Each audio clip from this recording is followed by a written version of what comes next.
Aiden Carter had spent a lifetime building what others only dared to dream of. As the CEO of Solstice Air, one of the most respected and luxurious airlines in the world, he had dedicated every ounce of himself to crafting a company that didn't just transport passengers, it transported experiences, memories, and pride. Aiden's philosophy was simple yet profound. True power didn't need to scream. It whispered quietly through excellence, consistency, and above all, respect for every human being, no matter who they appeared to be. Despite his tremendous success, Aiden had never been the kind to flaunt wealth or status. He drove a modest car, lived in a comfortable yet unostentatious home, and chose simplicity in the way he dressed. To him, titles and riches meant little if they weren't backed by character. On a brisk autumn evening, Aiden prepared to travel from Los Angeles to New York City for an important international business summit. Normally, a man of his position would take his private jet, an immaculate Gulfstream G700 equipped with every comfort imaginable, but tonight, Aiden made a different choice. He wanted to experience his own airline the way his customers did. No special notices, no executive alerts. Just him, the flight, and the service he had promised the world. Dressed casually in a plain black hoodie, well-worn jeans, and a pair of understated sneakers, Aiden carried nothing but a sleek designer backpack. To any observer, he looked like an ordinary travel tech entrepreneur, maybe, or a grad student on a scholarship, not the man who owned the very planes gliding through the skies under the Solstice Air banner. He arrived at the exclusive VIP check-in counter tucked into a quiet corner of the airport, reserved for first-class passengers only. The lighting was soft, the marble floors spotless, and the air tingled with the scent of polished leather and imported espresso. As Aiden approached the polished counter, a gate agent named Lindsay Ward noticed him.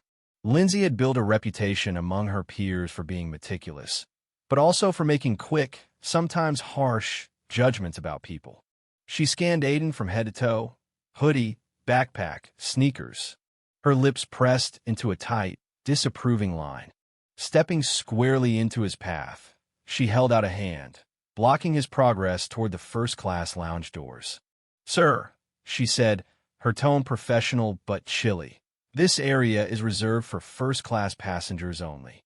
Aiden stopped, his face betraying no emotion. He knew this script by heart. It played out more often than people liked to admit. Still, every time it happened, a small, stubborn pang of disappointment tugged at him. "I know," he replied with quiet composure. "I'm flying first class." Lindsay offered a smile, so tight it barely stretched the corners of her mouth. "First-class tickets for this route start at $10,500, she said, emphasizing the figure as if reciting a security protocol. "Are you certain you're in the right place?" Aiden let out a slow breath, forcing himself not to laugh. He had seen this behavior many times before, sometimes blatant, sometimes insidious. But he believed in handling such moments with dignity.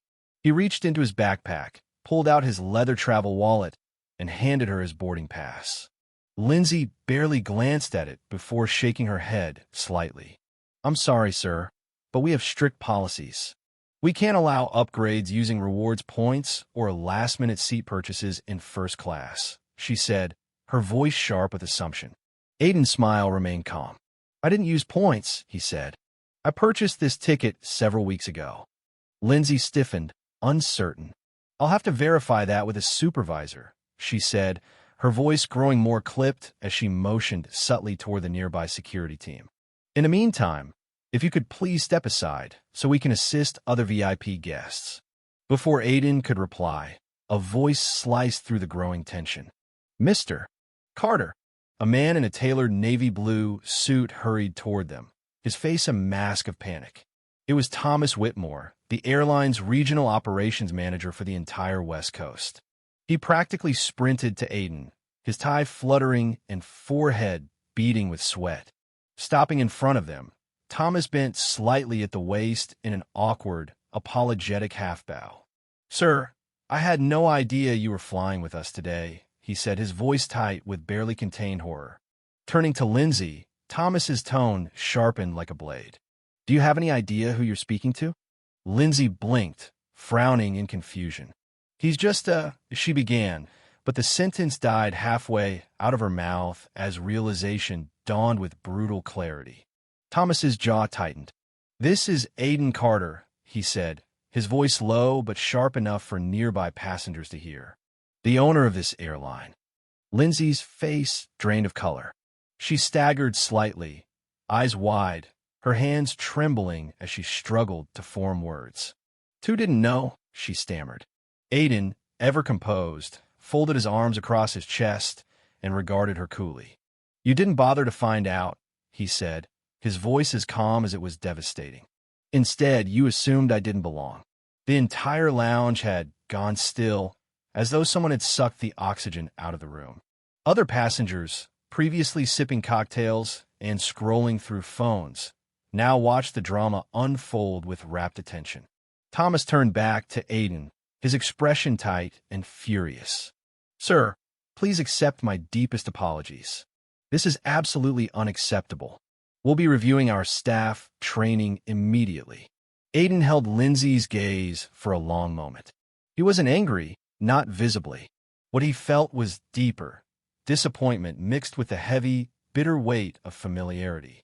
"Respect," Aiden said, his voice carrying easily across the silent lounge, "should be extended to every guest who walks through those doors, not just those who look the part." He paused, letting the words hang in the air. "I built this airline to deliver a world-class experience to everyone, without prejudice or assumption," he continued. "And I will not tolerate discrimination, subtle or overt, in my company." Lindsay swallowed hard, blinking back the sting of tears. "Too sincerely apologize, Mr. Carter. I was just following procedure." Aiden offered a polite nod, but his voice was firm. "Then make sure your procedures are built on dignity." He turned to Thomas. "Ensure this never happens again." Thomas nodded so vigorously it was a wonder his head stayed attached. "Absolutely, sir. Consider it done." Without another word, Aiden strode past Lindsay and entered the first-class lounge, leaving a stunned silence in his wake. A flight attendant, who had watched the entire exchange unfold with wide, mortified eyes, rushed to greet him. "Right this way, Mr. Carter," she said, her voice wobbling slightly.